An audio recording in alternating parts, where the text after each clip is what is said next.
जय हनुमान की। स्वागत है आप सभी का आपके अपने चैनल पर। आज की इस वीडियो में हम सुनने वाले हैं मंगलवार व्रत की कथा। अगर आपने मंगलवार का व्रत रखा है तो कथा का श्रवण अवश्य करना चाहिए। अगर व्रत नहीं भी रखा तो भी कथा सुननी चाहिए। तो चलिए शुरू करते हैं मंगलवार व्रत हनुमान जी की कथा। किसी गांव में एक साहूकार अपने परिवार के साथ रहता था। साहूकार के दो बेटे थे, रमेश और राघव। रमेश बड़ा बेटा था और उसकी पत्नी नंदिनी हनुमान जी की बहुत बड़ी भक्त थी। वह हर मंगलवार को हनुमान जी का व्रत रखती थी। साहूकार को ये बात बिल्कुल पसंद नहीं थी। वे पूजा पाठ में जरा भी विश्वास नहीं करता था और अपनी बहू से भी ये सब करने के लिए मना करता। एक दिन मंगलवार के व्रत के दिन हनुमान जी के वे मंदिर गई। उसके मन में विचार आया कि क्यों ना हनुमान जी को चोला चढ़ाकर वह आए। उसने जब घर आकर ये बात सबको बताई तो साहूकार ने मना कर दिया कि हनुमान जी को चोला नहीं पहनाना है। तब नंदिनी ने क्या किया कि हनुमान जी को चोला पहनाने के लिए अपने बचाए हुए कुछ पैसों से चुपचाप चोला खरीदकर हनुमान जी को चढ़ा दिया। जब कुछ दिनों के बाद साहूकार को ये बात पता चली तो वो बहुत गुस्सा हुआ और उसने रमेश और नंदिनी को खूब डांटा और घर से निकल जाने के लिए कहा। नंदिनी ने माफ़ी मांगी पर साहूकार नहीं माना। दोनों को घर से निकाल दिया गया। रमेश नंदिनी गांव के बाहर झोंपड़ी में रहने लगे, परंतु उनके पास खाने के लिए कुछ नहीं था। उस दिन वे दोनों भूखे ही सो गए। अगले दिन नंदिनी का मंगलवार व्रत था। घर में खाने को कुछ नहीं था, इसलिए रमेश ने भी व्रत रख लिया। शाम को वे दोनों साथ में हनुमान जी के मंदिर में गए। जब मंदिर में जाकर उन्हें जो प्रसाद में मिला उन्होंने वही खाकर अपना व्रत खोल लिया। रात को दोनों सो रहे थे कि नंदिनी को हनुमान जी ने सपने में दर्शन दिए और कहा, यहाँ से उत्तर दिशा में गांव में गंगा राम नाम के शेर की बंजर जमीन पर खेती करो। इतना कहकर हनुमान जी अंतर ध्यान हो गए। नंदिनी ने रमेश को ये बात बताई पर उसे भी समझ नहीं आ रहा था कि बंजर जमीन पर खेती कैसे होगी। सुबह वे दोनों उठे, स्नान वगैरह किया, हनुमान जी का आदेश मानकर सेठ जी के घर पहुंच गए।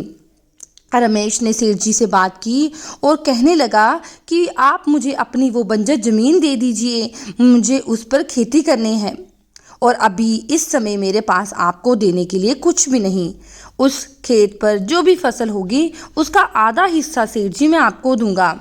सेठ ने उसे बहुत समझाया कि ये ज़मीन बहुत सालों से बंजर पड़ी है, उससे कुछ नहीं होगा, पर रमेश की बार बार विनती करने पर सेठ जी मान गए और सेठ ने उसी दिन रमेश को वो खेत दे दिया। अब रमेश ने खेत को जोतना शुरू कर दिया।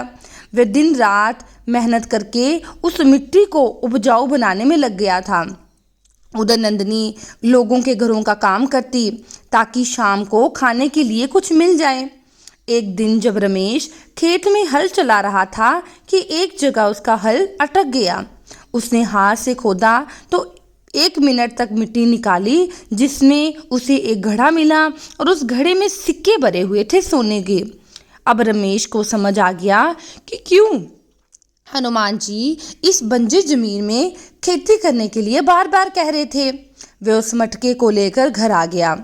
शाम को रमेश और नंदिनी दोनों हनुमान जी के मंदिर गए और हनुमान जी के पैरों में उस सोने के भरे हुए घड़े को रखकर रोने लगे।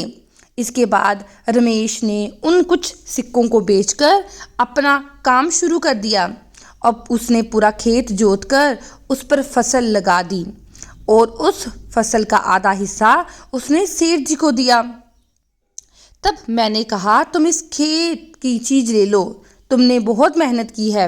सेठ वो आधा हिस्सा मान नहीं रहा था क्योंकि रमेश ने उस मिट्टी को उपजाऊ करने के लिए बहुत कठिन परिश्रम किया था।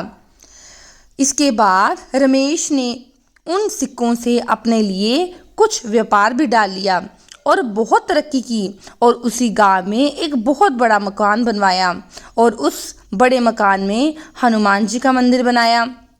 अब रमेश व्यापार भी करता, उसका हिसाब किताब भी देखता और नौकर चाकर रख लिए जो उसके खेतों में काम भी करते। उधर साहूकार पर हनुमान जी का प्रकोप पड़ा। साहूकार के घर में चोरी हो गई, उसके खेत बंजर हो गए। साहूकार व उसका बेटा एक दिन उसी गांव में आए जहां रमेश और नंदनी काम मांगने आए थे।